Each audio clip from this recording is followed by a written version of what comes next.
Home sales picked up in August. The Canadian Real Estate Association says it was the busiest August in 4 years.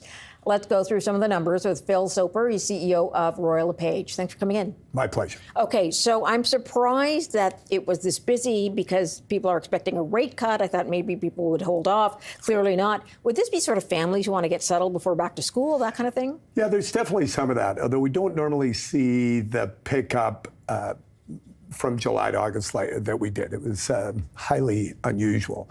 And we were seeing pickup in Toronto in recent months. It was a little bit unusual. So the early signs that this, call it this freeze in the housing market, people just unsure that they should make a big decision in these times of uncertain trade, seems to be thawing. It reminds me of the end of 2020 when people gave up on being worried about getting into a new house because of the pandemic. We didn't have vaccines, really weren't masking them, but they said, okay, I'm going to get on with my life. It's been 6 to 9 months and I just have to get on with things. And I think that's what we're seeing here. Got it. Interesting, because I know a lot of people had said it stalled for so long. The inventory had been building up as well.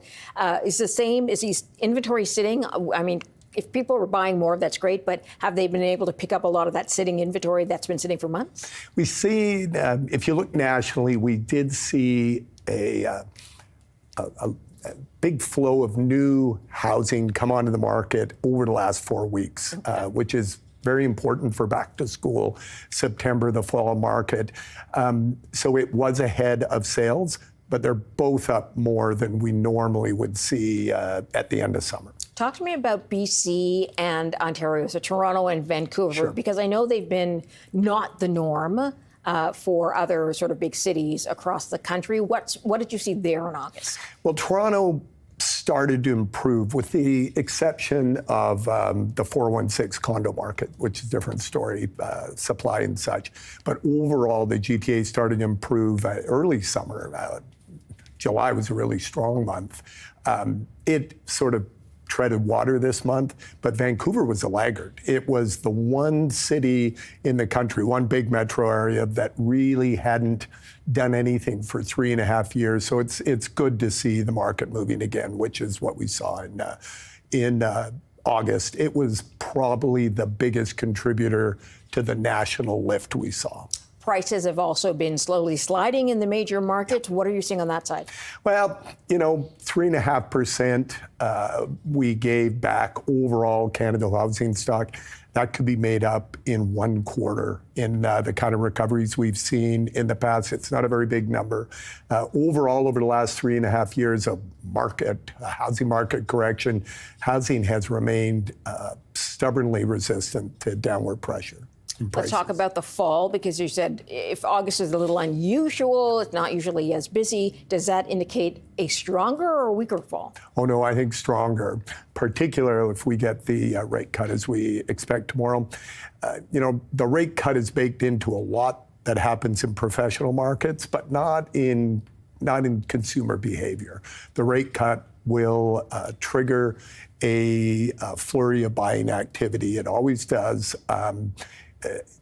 The good news from an affordability standpoint is we do have adequate inventory to observe a wave of demand. Typically on these recoveries, you think of the end after the federal stress test was put in place in 2018, we were coming out of it and prices were starting to spike uncomfortably because people weren't listing their houses. We've got the inventory, so it'll mute a recovery cycle and keep price increases moderate. You mentioned that people are probably tired of sitting and waiting and looking for a reason to get out there. Has it simply been the overhang of the tariffs and uncertainty you think that has held people back so much? Yeah, we've done research on exactly that. People have they're feeling more comfortable at their jobs, and the unemployment rate, although it's moved a tiny little bit, it was mostly in part-time work, not full-time work. And the default rate of mortgages has remained probably the best in the world. 21/100% of people not meeting their commitment to the bank. It's something like 7 times lower in the U.S. So you can go through the various savings double normal. The one thing that was high on the warning list was the consumer confidence. People just felt so uncomfortable with the news cycle. You know, things coming out of Washington were so negative week after week after week, and I think they're finally tuning the Trump administration out as far as their own personal lives and what they need in terms of housing. You talked about the condo market in Toronto, which has stalled, if not moved backward a little bit. A little backwards, yeah. Is that also a situation in Vancouver? And is there any sign of that picking up or a change there? It's a big part of it's worse in Toronto than Vancouver. Toronto is really an outlier here nationally. So much of the inventory was owned by landlords, by investors, and a lot of the tenants were among the temporary foreign worker category, foreign students. We have so many great institutions of higher learning here. When you cut hundreds of thousands of foreign students out of the mix, those are the tenants for these landlords, these small entrepreneurs. The other thing was they really got hammered by the post-pandemic jump in interest rate. They tend to run highly leveraged, a lot of debt to equity in those condos, and so a lot of them just couldn't make a go of it. But they'll come back. We have a housing shortage in this country, as you saw with the federal announcement today. So it's not like we've suddenly got oversupply of housing. It's a sector of the housing market that suffered. You talked about the Carney announcement to build affordable housing on federal land. Yep. And trying to fast track that with more sort of modular units. Will this change the math on sort of people buying homes in these markets at all, or is it too small a number? You know what?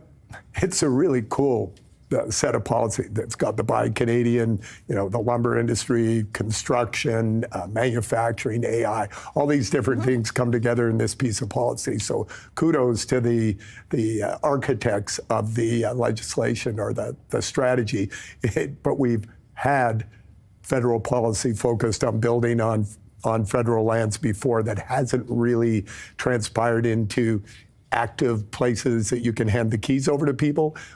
What seems different this time is the detail is there, and before it was more conceptual or idea. This seems blanket detailed. Announcement, yes. Right. So I'm optimistic. Obviously, 4,000 homes isn't going to make a difference across Canada, but if we could really get manufactured homes starting in this country, and we could do it in Canada, that would be an amazing, bit of successful political policy. Got it. All right, Phil, thanks for coming in. Appreciate it. Good to see you. My pleasure. Phil is the CEO of Royal LePage.